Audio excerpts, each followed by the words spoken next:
Mi nombre es Jedediah. Fui testigo del día en que una mujer de ciudad, abandonada en la estación de mi pueblo, se encontró con un hombre tan roto que ni siquiera sabía que la estaba esperando. Aquel día, el destino no susurró, sino que gritó en el viento de Montana. Nunca he olvidado la mirada de aquella mujer, ni la de la niña que lo cambió todo. A veces, por la noche, todavía me pregunto si las cosas podrían haber sido de otra manera, si una sola palabra distinta habría torcido el rumbo de sus vidas para siempre. Me pregunto qué habría hecho un hombre más valiente o más necio en mi lugar. Escucha mi historia hasta el final y dime qué habrías hecho tú. Y por favor, déjame saber desde qué ciudad me escuchas. Necesito saber que no estoy solo en esto. Si quieres oír más historias del viejo oeste como esta, suscríbete al canal. El tren de la tarde escupió una nube de vapor y se marchó, dejando tras de sí un silencio que pesaba más que cualquier ruido.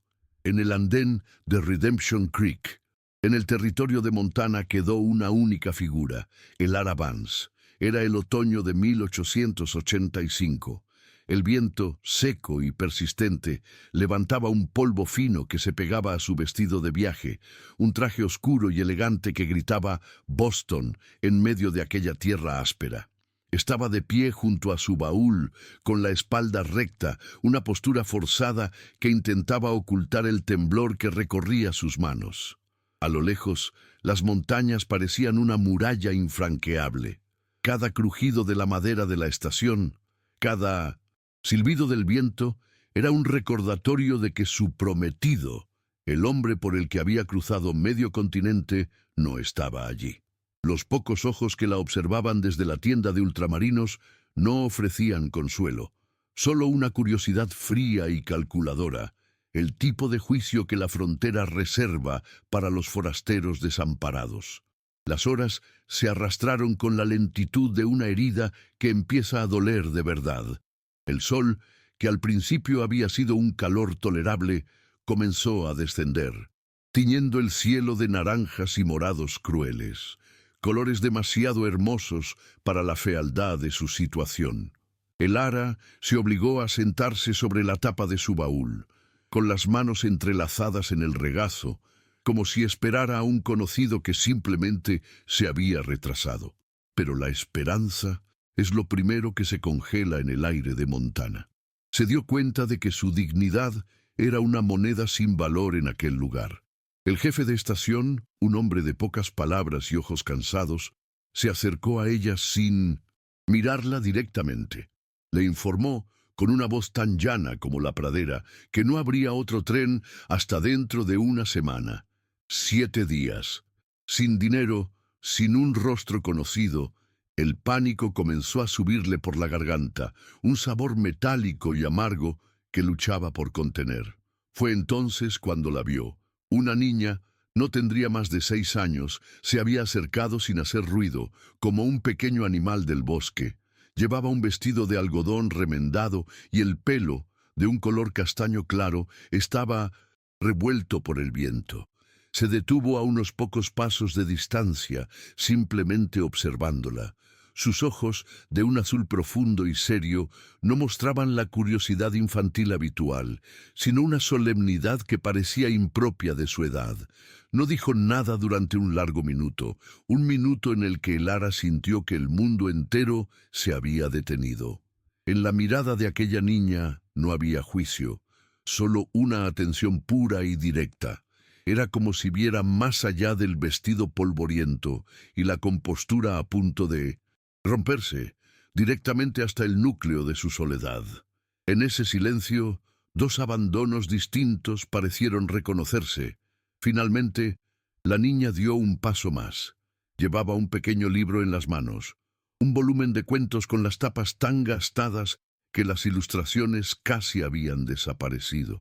Lo sujetaba con ambas manos, como si fuera una ofrenda o un tesoro. Lo extendió hacia el Ara, un gesto tímido pero decidido que cortó el aire tenso.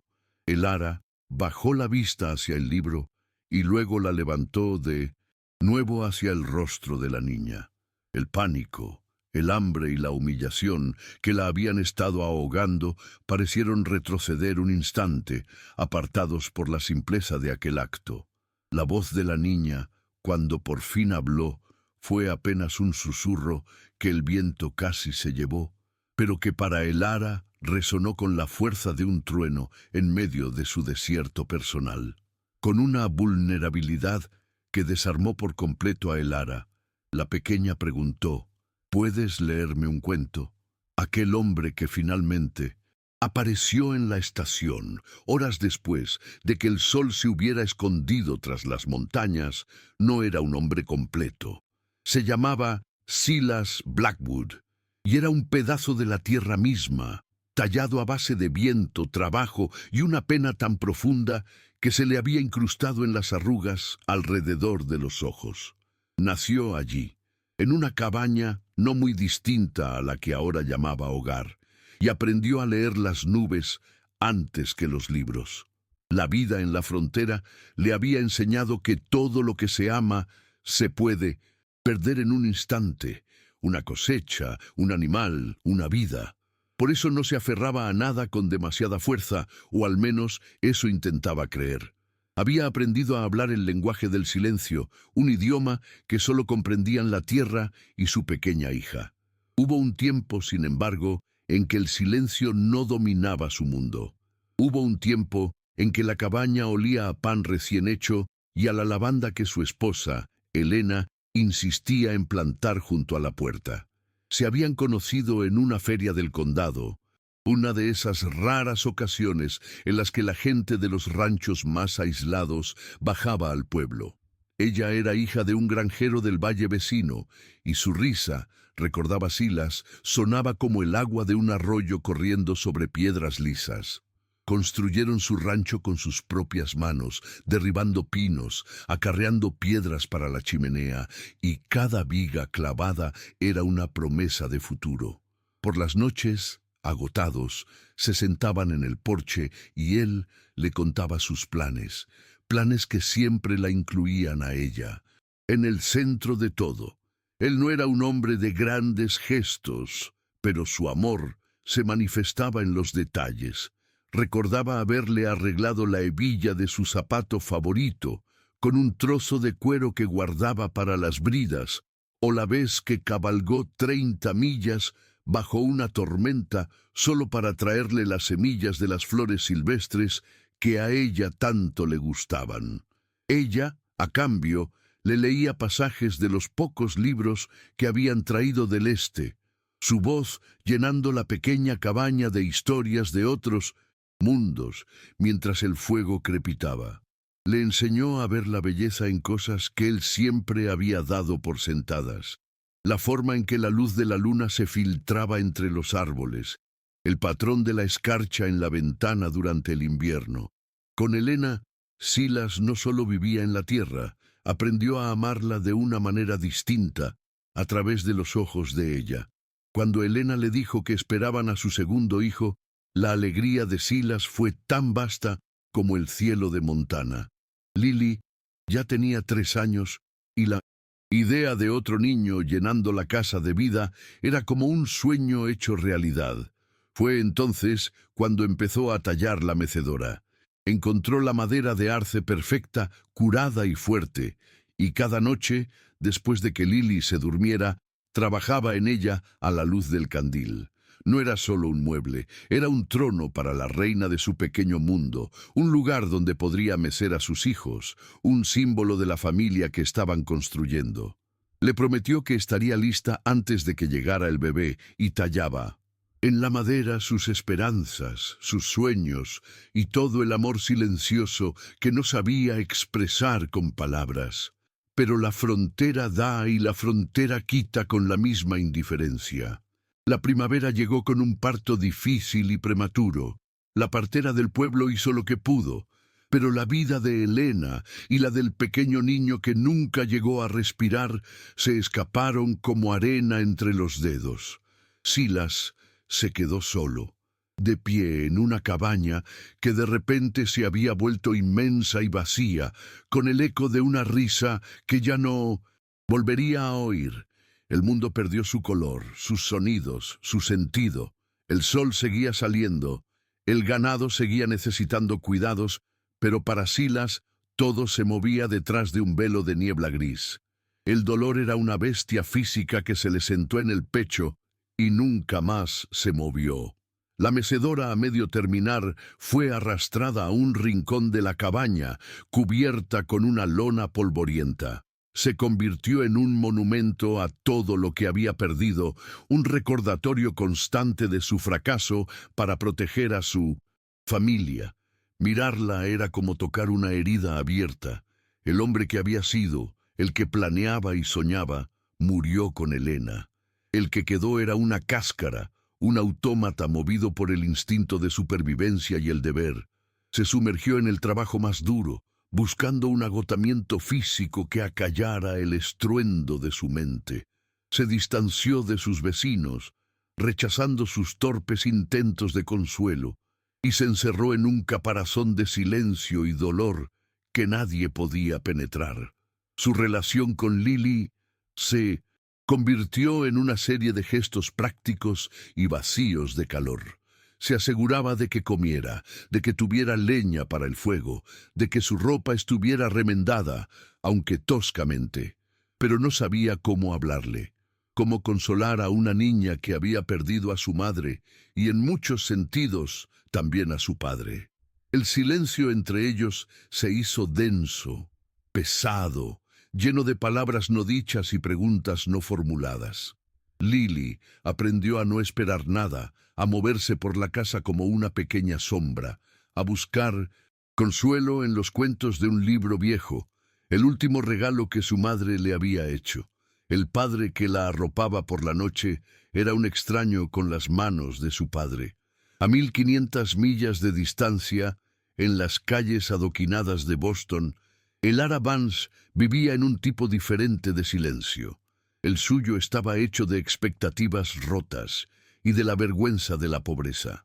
Había crecido en un mundo de terciopelo y porcelana, donde el futuro de una mujer se medía por la calidad de su matrimonio.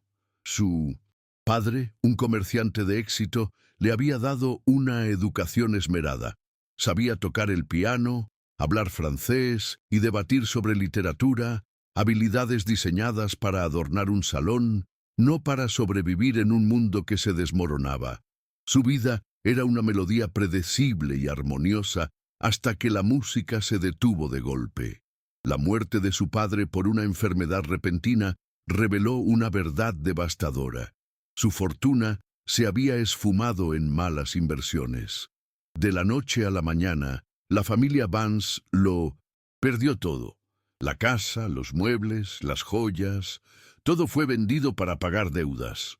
Elara y su madre se vieron obligadas a depender de la caridad de parientes que las miraban con una mezcla de lástima y resentimiento. Fue una caída brutal, una lección sobre la fragilidad de la seguridad. Aprendió a sonreír cuando sentía ganas de gritar, a mantener la cabeza alta mientras su mundo se convertía en cenizas. La dignidad se convirtió en su única posesión, una armadura que pulía cada día. Para no ser una carga, Elara aceptó un puesto como institutriz en la casa de una familia adinerada. Fue allí donde conoció la soledad más profunda. No era parte de la familia, pero tampoco era una sirvienta. Vivía en un limbo social, un fantasma educado que se deslizaba por los pasillos de una casa que nunca sería suya. Enseñaba a niños malcriados las mismas lecciones que a ella le habían enseñado, sintiendo la amarga ironía de prepararlos para una vida que a ella le había sido arrebatada. Las noches las pasaba en su pequeña habitación, leyendo a la luz de una vela, sintiendo cómo sus sueños se encogían hasta caber en los límites de aquellas 4 paredes. Fue en un periódico viejo, abandonado en la cocina, donde vio el anuncio. Un ranchero de Montana buscaba esposa. La idea al principio le pareció absurda, una locura. Pero a medida que los días pasaban, la propuesta empezó a parecer menos una locura y más una vía de escape. Era una apuesta desesperada, un salto al vacío. pero era una oportunidad de tener algo propio, de dejar de ser una sombra en la vida de otros. No había romanticismo en su decisión, solo el frío cálculo de la supervivencia. Escribió la carta con mano firme, presentando una versión de sí misma que creía que un hombre de la frontera querría: práctica, fuerte, dispuesta a trabajar. Omitió el piano y el francés. Incluyó su disposición a aprender y su honestidad. Antes de marcharse, guardó en su equipaje una sola reliquia de su vida anterior: un pequeño camafeo de plata que había pertenecido a su madre. Dentro había un diminuto retrato de sus padres, sonriendo en el día de su boda. Era un objeto pequeño, sin gran valor monetario, pero para Elara lo era todo. Era el recordatorio de que una vez perteneció a un lugar, a una familia, a un mundo donde el amor y la seguridad no eran lujos inalcanzables. Mientras el tren la llevaba hacia el oeste, a través de paisajes que se volvían cada vez más salvajes y extraños, a menudo apretaba el camafeo en su mano, sintiendo el frío del metal contra su piel, un ancla en medio de un mar de incertidumbre. El largo viaje en tren fue una especie de purga. Con cada estado que cruzaba, se despojaba de una capa de su antigua identidad. La dama de Boston se fue disolviendo, reemplazada por una mujer que aprendió a dormir sentada, a ignorar el hambre y a no esperar amabilidad de los extraños. Observaba el paisaje cambiar por la ventanilla, desde los campos verdes del este hasta las llanuras interminables y áridas del oeste, y sentía que ella también se estaba transformando. La esperanza era una llama pequeña y vacilante, amenazada constantemente por el viento del miedo. No sabía qué encontraría al final del camino, pero sabía, con una certeza absoluta, que no podía volver atrás. Así que allí estaba, en el andén de Redemption Creek, con su dignidad como única defensa. Su pasado no la había preparado para manejar un hacha o para enfrentarse a una tormenta de nieve, pero sí le había enseñado a soportar la humillación en silencio, a mantener la compostura cuando todo por dentro está roto. Había aprendido a sobrevivir no con la fuerza física, sino con una resistencia interior forjada en la pérdida y la decepción. No sabía nada de ranchos ni de ganado, pero sabía lo que era estar sola, y eso, en aquel momento, era un conocimiento que compartía con el hombre que aún no había llegado. Y así, el destino, con su cruel sentido de la simetría, había preparado el escenario. Un hombre ahogado en un pasado que no podía soltar, y una mujer que huía de un pasado que la había repudiado. Él había construido muros alrededor de su corazón para no volver a sentir. Ella había levantado muros alrededor del suyo para que nadie viera su vulnerabilidad. La llegada de Elara a Redemption Creek no fue simplemente el encuentro de dos extraños. Fue la colisión de dos soledades, dos silencios que, sin saberlo, estaban a punto de empezar a hablar el mismo idioma. La petición de una niña, pura e inocente, fue la llave que abrió la cerradura de ambas prisiones. Lo que ni Silas ni Elara podían saber en ese momento era que el vacío de uno era la pieza que encajaba en el del otro. Él necesitaba que alguien le recordara cómo vivir, y ella necesitaba un lugar al que pertenecer. Él estaba atrapado en el recuerdo de un amor perdido, y ella buscaba la oportunidad de construir uno nuevo desde cero. En la tierra implacable de Montana, donde la supervivencia lo era todo, estaban a punto de descubrir que la mayor necesidad no era la comida o el refugio, sino la conexión humana.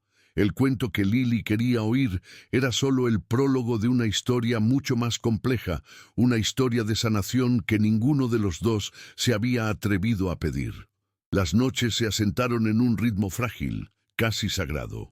Después de una cena parca, consumida en un silencio que ya no era hostil sino expectante, Elara se sentaba junto al fuego.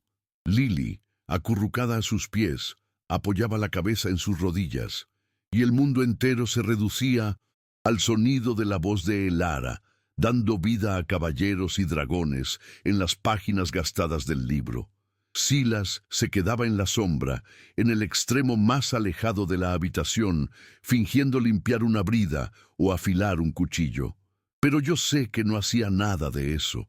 Estaba escuchando, no solo las palabras del cuento, sino la música de una voz que había llenado un silencio que él creía eterno. Veía cómo la tensión abandonaba los pequeños hombros de su hija, y por primera vez en 3 años, la cabaña se sentía menos como una tumba y más como un hogar. Era una paz peligrosa, y él lo sabía. El calor que Elara traía no era solo el del fuego o el de una comida caliente. Era una calidez que se filtraba en las grietas de la vida de Silas, descongelando rincones que llevaban años helados.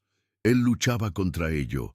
Cada mañana se levantaba antes del alba y se sumergía en el trabajo más brutal, como si el agotamiento físico pudiera construir una barrera contra el sentimiento que crecía en su pecho.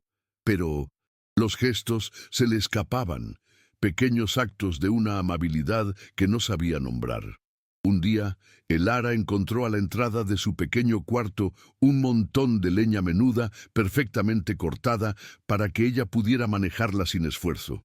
Otro día, al volver de recoger agua del pozo, vio que el cubo de madera que siempre goteaba había sido reparado con una tira de cuero nueva. No se decían palabras, pero se estaba construyendo un puente, viga a viga, en el silencio. Ella entendió el lenguaje de aquellos gestos, porque era el único que él hablaba con fluidez.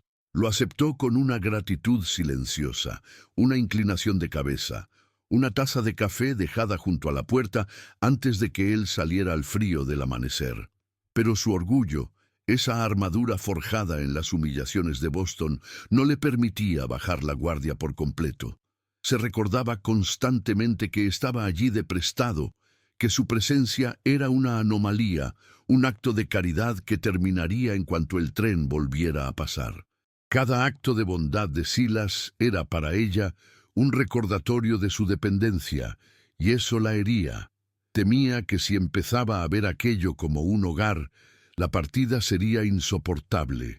Así que mantuvo una pequeña distancia, un rincón de su corazón cerrado a cal y canto, un lugar seguro al que retirarse cuando todo se viniera abajo.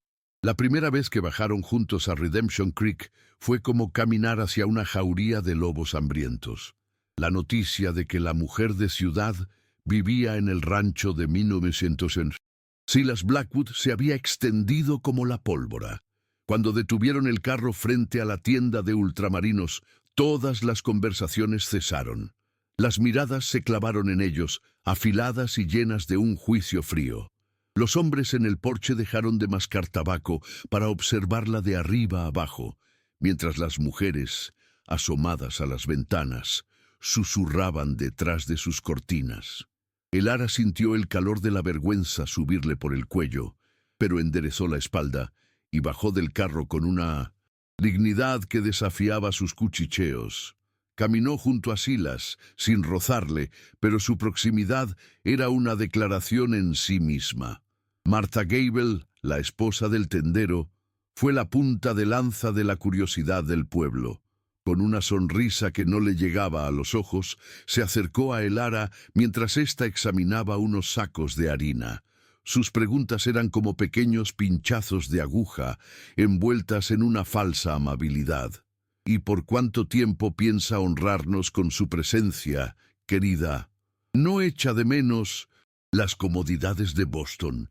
Silas, que estaba al otro lado del mostrador, sintió la hostilidad. Su respuesta fue un gruñido bajo, casi inaudible, mientras pagaba las provisiones. No dijo nada para defender a Elara, no con palabras, pero la forma en que se interpuso entre ella y la señora Gable, la manera en que la guió hacia la salida con un gesto casi imperceptible de su cabeza, fue una barrera más sólida que cualquier muro de piedra. El pueblo entero lo vio. El viaje de vuelta al rancho se hizo en un silencio espeso, cargado de lo que no se había dicho en la tienda. El Ara miraba fijamente las montañas, sintiendo todavía las miradas del pueblo sobre su piel. Por primera vez, no se sentían como dos extraños, sino como dos aliados en una guerra no declarada. La hostilidad del mundo exterior había creado una frágil burbuja a su alrededor. Silas rompió el silencio con una sola frase, con la vista fija en los caballos. No les haga caso. Sus vidas son tan pequeñas que necesitan llenarlas con las de los demás. No era una disculpa, ni una declaración de afecto. Era un reconocimiento, un estoy de tu lado. Para el Ara, esas pocas palabras, ásperas y directas, significaron más que cualquier discurso florido. Pero la unidad forjada contra el mundo exterior se disolvía en cuanto cruzaban el umbral de la cabaña. La intimidad del hogar era un terreno mucho más peligroso. La visita al pueblo les había recordado su situación anómala, y la tensión volvió a crecer entre ellos. Silas se sentía culpable, no solo por el juicio que ella estaba soportando, sino por el secreto que guardaba. La carta de su cuñada, la que explicaba la llegada de El Ara, estaba escondida en el fondo de un cajón, una bomba de relojería que él no sabía cómo desactivar. Cada vez que la miraba, sentía el peso de su engaño. Ella creía que era una novia por correspondencia abandonada por un contratiempo. La verdad, que había sido un paquete no deseado y olvidado, era mucho más cruel. Una tarde, mientras reparaba una brida en el porche y ella colgaba la ropa lavada, la luz dorada del atardecer los envolvió en una quietud casi mágica. Él la observó moverse. La forma en que sus manos, antes acostumbradas a las teclas de un piano, ahora retorcían la tela con una fuerza sorprendente. Sintió un impulso irrefrenable de decirle la verdad, de confesarlo todo y dejar que las piezas cayeran donde tuvieran que caer. Abrió la boca para decir algo, cualquier cosa que rompiera el hechizo de su mentira, pero las palabras murieron en su garganta. El miedo a su reacción, a la mirada de desprecio que seguramente le dirigiría, fue más fuerte. Desvió la vista, apretó la mandíbula y volvió a su trabajo, dejando que el momento se desvaneciera como el humo. El Ara vio la oportunidad perdida. Sintió la vacilación en el aire, la frase que se quedó sin nacer, y su propio corazón se cerró un poco más. Interpretó su silencio como una confirmación de sus peores miedos, que él la veía como una obligación, una carga que soportaba por decencia. Empezó a trazar un plan. Habló con la señora Gable, ignorando su actitud hostil, y consiguió algo de trabajo de costura, remendando camisas y vestidos para las familias del pueblo. Cada moneda que ganaba y guardaba en una pequeña lata era un paso hacia la independencia, un paso que la alejaba de Silas y del rancho. No lo hacía con rencor, sino con la determinación de quien sabe que no puede construir un futuro sobre cimientos de lástima. El invierno llegó sin previo aviso, con la furia de un dios vengativo. Una mañana se despertaron y el mundo era blanco. La nieve caía tan densa que borraba el contorno del granero a solo 50 pasos de la casa. El viento aullaba como un animal herido, sacudiendo los cimientos de la cabaña. Quedaron aislados. El camino a Redemption Creek desapareció bajo metros de nieve. Estaban atrapados, los tres, en ese pequeño universo de madera y piedra. La frontera les recordaba quién mandaba, que todos, sus planes y sus miedos, eran insignificantes ante la fuerza de la naturaleza. La tensión entre ellos cambió de nuevo. Ya no era una cuestión de orgullo o de secretos, era una cuestión de supervivencia. La cabaña se convirtió en una isla en un océano blanco. Los días se volvieron largos y monótonos, marcados por el ritmo de las tareas necesarias para mantenerse con vida. Silas salía a palear caminos hacia el granero y el pozo, regresando cubierto de nieve, con la barba helada. El Ara se encargaba de mantener el fuego siempre vivo, de racionar la comida, de asegurarse de que la ropa estuviera seca. Trabajaban juntos en un silencio eficiente, pasándose herramientas, compartiendo el peso de un cubo de agua, sus movimientos sincronizados por la necesidad. En esa proximidad forzada, las barreras emocionales se volvieron difíciles de mantener. Era imposible ignorar el sonido de la respiración del otro en la quietud de la noche, o el roce accidental de las manos al alcanzar el mismo trozo de pan. La supervivencia no dejaba espacio para el orgullo. Una noche, el aullido de los lobos sonó peligrosamente cerca. Silas cogió su rifle y salió a la ventisca sin decir una palabra. El ara se quedó junto a la ventana, con Lily dormida en su regazo, y esperó. Cada minuto se estiraba en una eternidad. El miedo que sintió no era por ella misma, sino por él, un miedo visceral, irracional, que la sorprendió por su intensidad. Cuando finalmente regresó, sano y salvo, con el rostro entumecido por él, frío, ella le esperaba con un guiso caliente y un vaso de whisky. No hablaron de los lobos ni del miedo, pero cuando él tomó el plato de sus manos, sus dedos se rozaron, y en esa breve descarga de calor se dijo más que en todas las semanas anteriores. Fue la tos de Lily la que rompió el hielo de una manera mucho más profunda. Una fiebre alta se apoderó de la niña en mitad de la noche, haciéndola temblar y delirar. Silas, el hombre que podía enfrentarse a una estampida o a una ventisca, se quedó paralizado, torpe e impotente ante el sufrimiento de su hija. Fue el ara quien tomó el control. Con una calma que él no sabía de dónde sacaba, preparó compresas frías, hizo un té de hierbas que recordaba de su infancia y pasó toda la noche meciendo a la niña, susurrándole historias para calmarla. Silas la observó desde el rincón más oscuro, sintiéndose un completo inútil, un espectador en su propia casa. Al amanecer, la fiebre había bajado. Lily dormía plácidamente, con la respiración tranquila. El ara, agotada, se quedó dormida en la silla junto a la cama, con la cabeza apoyada en el colchón. Silas se acercó, y con una delicadeza que contradecía sus manos callosas, la cubrió con una manta. Se quedó mirándola un largo rato, viendo las sombras del cansancio bajo sus ojos. En ese momento no era la mujer de ciudad, ni la novia por correspondencia, ni una carga. Era la mujer que había salvado a su hija. Se inclinó y por un instante pareció que iba a tocarle el pelo, a apartar un mechón de su frente, pero se detuvo como si tocara una llama. El fantasma de Elena, siempre presente, retrocedió un paso y un nuevo sentimiento, aterrador y poderoso, ocupó su lugar. A la mañana siguiente, el sol pálido se filtraba por la ventana, reflejándose en la nieve inmaculada. La crisis había pasado y con ella la intimidad forzada de la noche anterior. La distancia regresó, más torpe e incómoda que nunca. Silas se volvió aún más silencioso, casi huraño.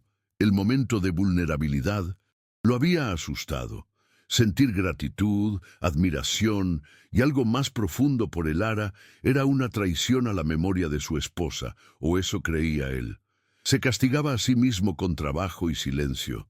El ara, por su parte, sintió su retirada como un puñetazo.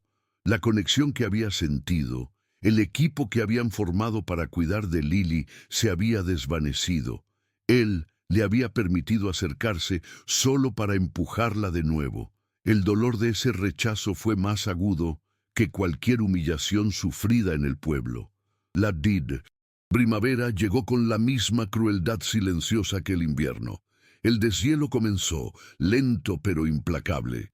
El sonido del agua goteando desde el tejado era una cuenta atrás. Pronto, el camino a Redemption Creek estaría despejado. Pronto, el silbato del tren volvería a oírse en el valle. La normalidad estaba a punto de regresar, y con ella la imposibilidad de su situación. La cabaña, que durante la tormenta había sido un refugio, volvió a sentirse como un espacio prestado. El mundo exterior se abría paso de nuevo, y con él la necesidad de tomar decisiones que habían estado congeladas junto con la tierra. Elara, que no era mujer de esperar a que el destino decidiera por ella, retomó su trabajo de costura con una energía febril. Cada puntada era un acto de autoafirmación. Con el dinero que había ganado, fue a la estación y habló con el jefe. Se enteró de que el primer tren en dirección al este pasaría en 2 semanas.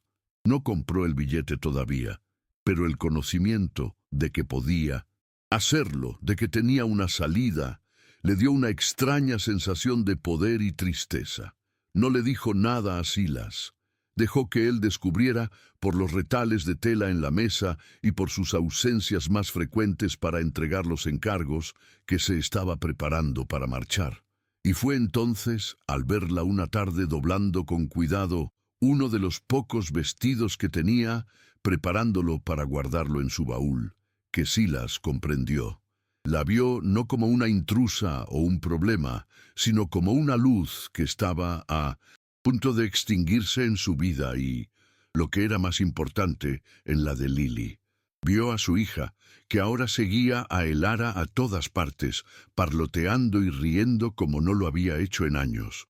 Su mirada se desvió hacia el rincón oscuro de la cabaña, hacia la lona polvorienta que cubría la mecedora a medio terminar, el monumento a su dolor. Se dio cuenta de que el silencio ya no era una opción.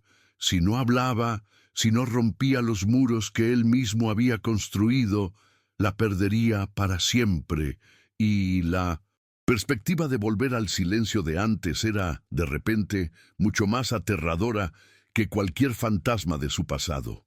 Una noche, mientras Silas y Lily dormían, Elara no encontraba el sueño.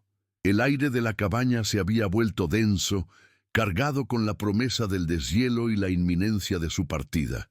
Necesitaba hacer un inventario de las escasas provisiones que quedaban, para asegurarse de que no los dejaba en una situación precaria.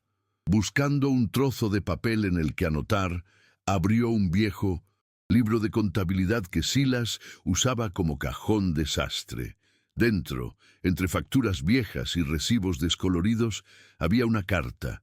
La caligrafía era elegante, femenina, muy distinta a la escritura tosca de Silas. La curiosidad, una emoción que rara vez se permitía, la venció.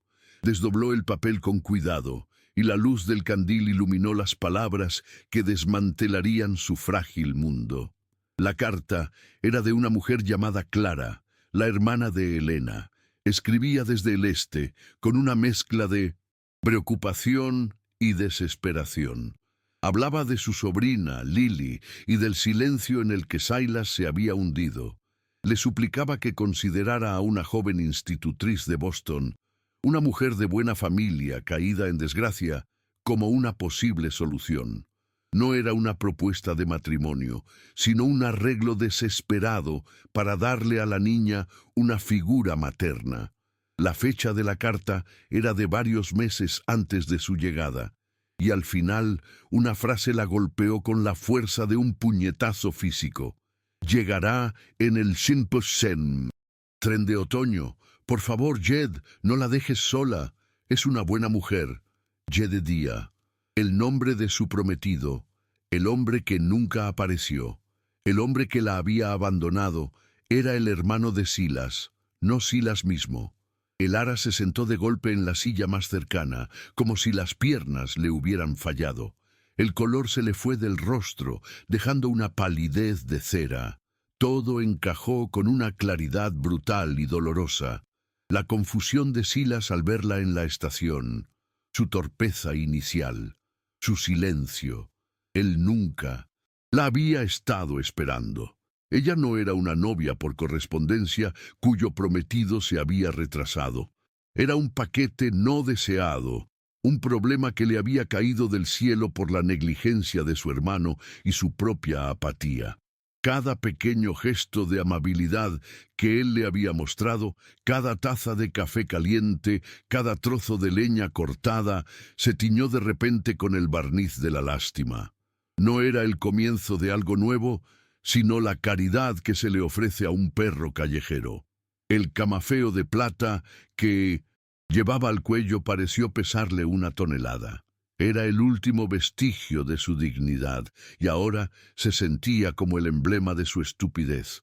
Había cruzado un continente, había soportado la humillación, el hambre y el miedo, todo por un malentendido, por una carta que un hombre ni siquiera se había molestado en contestar.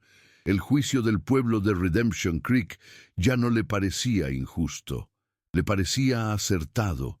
Era una advenediza, una intrusa, una mujer que vivía bajo el techo de un hombre que no la quería, que ni siquiera la había elegido. El frágil capullo de pertenencia que había empezado a sentir se deshizo en polvo, dejándola más expuesta y sola que nunca. A la mañana siguiente, la atmósfera en la cabaña era gélida, a pesar del fuego que ardía en el hogar. El ara se movía con una eficiencia mecánica, sus gestos precisos y vacíos de cualquier calidez. Sirvió el desayuno en silencio, sin levantar la vista del plato. Lily, con la sensibilidad de los niños para percibir las corrientes subterráneas, se mantuvo callada, mirando de un rostro al otro con los ojos llenos de confusión. Silas notó el cambio de inmediato.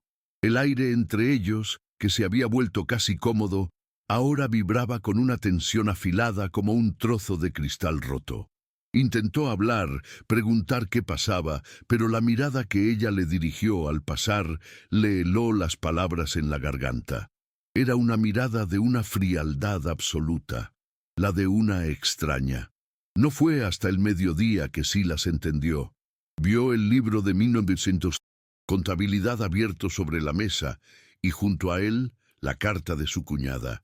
Se quedó paralizado, mirándola como si fuera una serpiente a punto de morder. El recuerdo de haberla metido allí sin apenas leerla le quemó la memoria. Se acordó de su hermano Jedediah, siempre irresponsable, siempre huyendo de sus obligaciones, y de cómo le había mencionado de pasada que se iba a las minas de California. Y él, Silas, sumido en su propio dolor, ni siquiera había conectado los puntos. No había sido una emergencia del ganado lo que le impidió ir a la estación. Había sido el olvido, una negligencia tan profunda y cruel que le revolvió el estómago de pura vergüenza. Todo el peso de su parálisis emocional le cayó encima. Durante 3 años se había escondido detrás de su dolor, usándolo como excusa para no vivir, para no sentir, para no ser el padre que Lily necesitaba. Había dejado que el mundo siguiera girando sin él, y en su ausencia había permitido que se cometiera una injusticia terrible contra una mujer inocente. Había dejado que el ara soportara el juicio del pueblo, la incertidumbre, la humillación, todo por un secreto que él ni siquiera se había dado cuenta de que guardaba. No era solo vergüenza lo que sentía, era un profundo desprecio por el hombre en que se había convertido, un fantasma que rondaba su propia vida. Observó a Elara a través de la ventana. Estaba fuera, junto al tendedero, aunque no había ropa que colgar. Simplemente estaba de pie, mirando hacia las montañas, con la espalda tan recta que parecía a punto de quebrarse.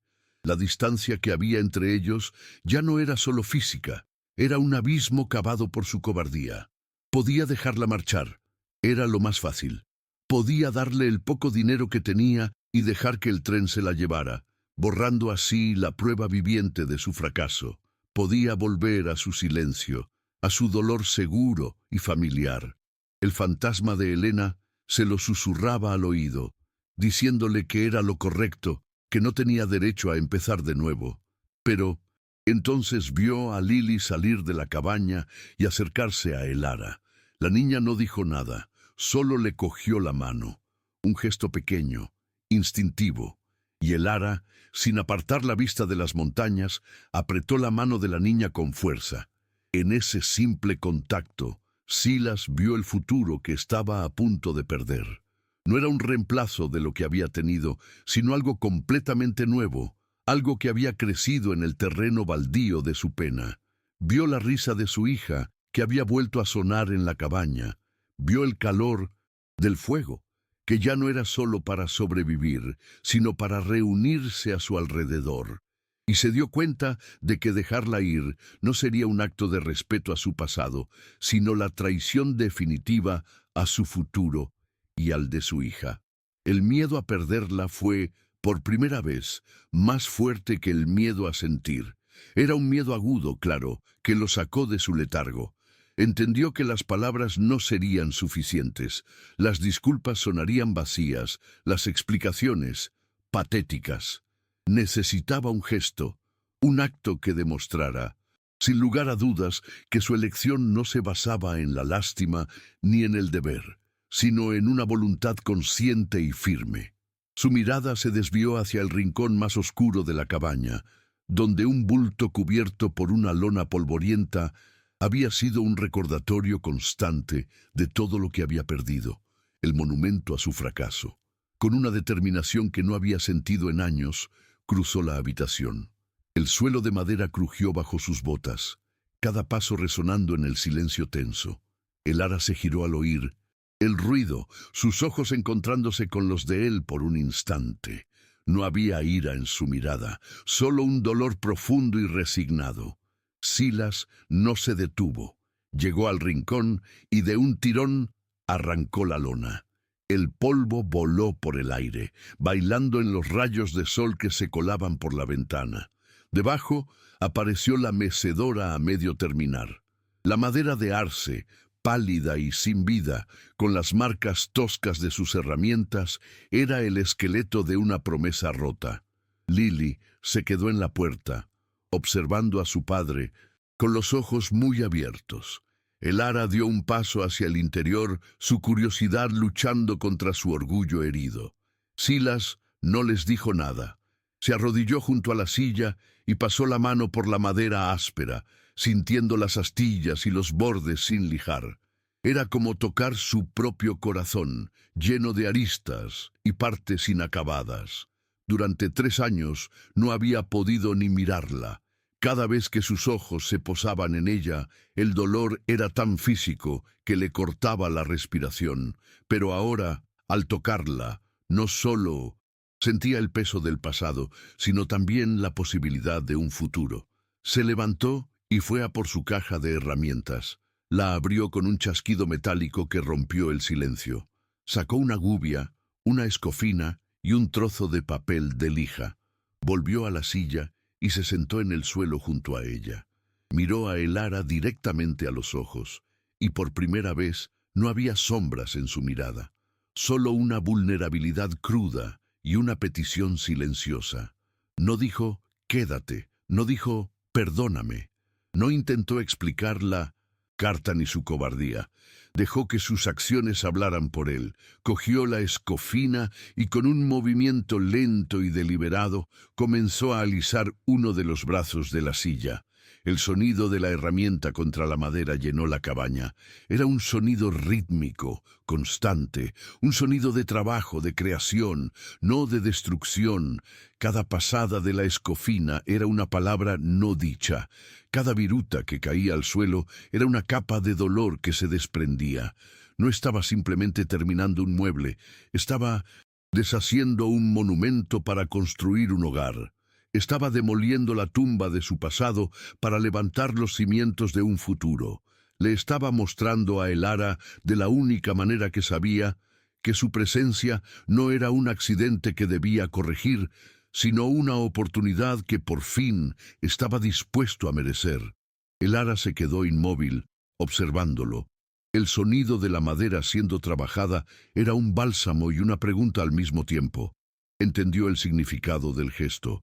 Él le estaba entregando su dolor, su historia, su promesa rota, no como una carga, sino como una ofrenda. Le estaba pidiendo que fuera testigo de su transformación, que creyera no en sus palabras, que tan a menudo le fallaban, sino en el trabajo de sus manos. La elección ya no era solo suya. Él había hecho la suya. Había decidido salir de su prisión de silencio y empezar a construir de nuevo. Ahora, la pregunta que flotaba en el aire, llevada por el aroma a madera recién cortada, era si ella estaría dispuesta a darle los planos, si estaría dispuesta a quedarse y ver en qué se convertía aquella silla y el hombre que la tallaba. El tren seguía programado para llegar en unos días. Su billete de vuelta, la promesa de una vida lejos de aquel dolor y aquella tierra dura, seguía guardado en su baúl. Pero por primera vez, desde que había encontrado la carta, una duda se abrió paso en su resolución. Una pequeña grieta por la que se colaba una luz tímida y vacilante, la luz de una posibilidad que no se basaba en un contrato o en un error, sino en una elección hecha a plena vista, en el corazón de una cabaña de Montana. El ara no se movió. Se quedó allí, de pie en el umbral, mientras el sonido de la herramienta de Silas llenaba cada rincón de la cabaña. No era un sonido violento, sino medido, casi reverente. Cada pasada de la lija, cada viruta que caía al suelo, parecía arrancar una capa de silencio y de pena. Lo que ella veía no era a un hombre terminando un mueble, sino a un hombre desmantelando una tumba con sus propias manos. La humillación que la había consumido horas antes, aquella sensación helada de ser un error, un paquete no deseado, empezó a derretirse bajo el calor de aquel esfuerzo. Comprendió que el gesto de Silas no era una súplica desesperada, ni un intento de enmendar su negligencia. Era una confesión. Él le estaba mostrando sus ruinas, no para que ella las compadeciera, sino para invitarla a construir algo nuevo sobre ellas. Estaba luchando, no por un recuerdo, sino por una posibilidad. Y esa lucha, silenciosa y torpe, era la cosa más honesta que nadie le había ofrecido en toda su vida. Llegó el día en que el tren debía pasar. El silbato sonó a lo lejos, una nota larga y melancólica que se deslizó por el valle con la primera luz del alba. Era un sonido que prometía otros lugares, otras vidas, una huida. El ara tenía su baúl junto a la puerta, cerrado pero no amarrado. La cabaña estaba impecable, un orden que era su forma de decir adiós con dignidad. Salió al porche. Silas estaba allí, sentado en los escalones, con la mecedora terminada a su lado. La madera de arce, ahora lisa y pulida, brillaba con un resplandor cálido bajo el sol de la mañana. No la había tocado en toda la noche, simplemente la había dejado allí, como una pregunta en el aire. No le dijo nada cuando ella se acercó. Solo levantó la vista y en sus ojos no había esperanza ni miedo, solo una calma expectante. Le estaba concediendo la libertad de su elección, sin deudas ni presiones. El poder de quedarse o de marcharse era enteramente suyo, y ese respeto silencioso pesaba más que cualquier palabra.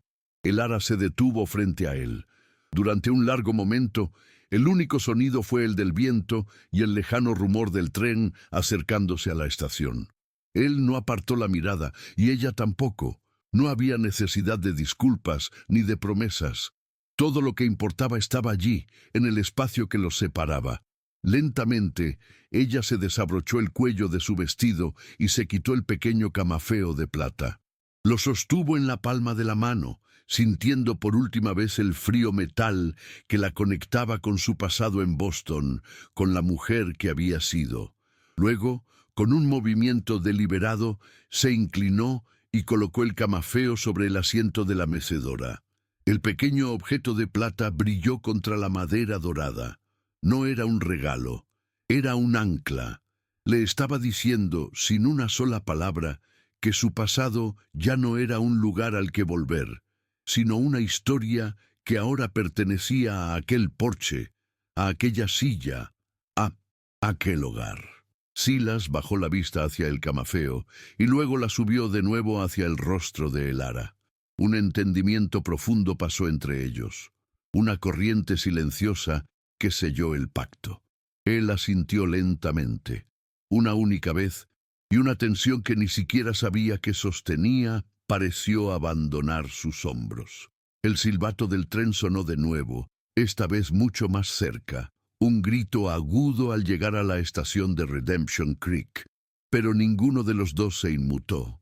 Era el sonido de un mundo que seguía su curso, un mundo del que ellos ya no formaban parte de la misma manera. Elara se dio la vuelta y entró en la cabaña. Unos minutos después, el aroma a café recién hecho comenzó a flotar en el aire de la mañana. El tren esperaría unos minutos y luego se marcharía, llevándose consigo un futuro que ya nadie quería. Aquella noche, por primera vez, Elara se sentó en la mecedora junto al fuego. La madera se amoldó a ella como si hubiera sido hecha a su medida. Lily, con su libro de cuentos en el regazo, se acurrucó a sus pies, apoyando la cabeza en sus rodillas. Silas se sentó en su rincón de siempre, reparando una brida de cuero, pero sus manos estaban quietas la mayor parte del tiempo. Escuchaba la voz de Elara, que leía sobre castillos y tierras lejanas, y el suave crujido de la silla meciéndose adelante y atrás. La justicia, a veces, no llega con el estruendo de un trueno, sino con el ritmo silencioso de una mecedora. No habían encontrado un final de cuento de hadas, sino algo mucho más raro y valioso en aquella tierra dura, un comienzo forjado no en una promesa, sino en una elección. Y en el corazón de Montana, bajo un cielo lleno de estrellas indiferentes, eso era más que suficiente. Si conoces a alguien que sentiría esta historia en su corazón, comparte este vídeo y suscríbete para más historias de amor, coraje y dignidad en el viejo oeste.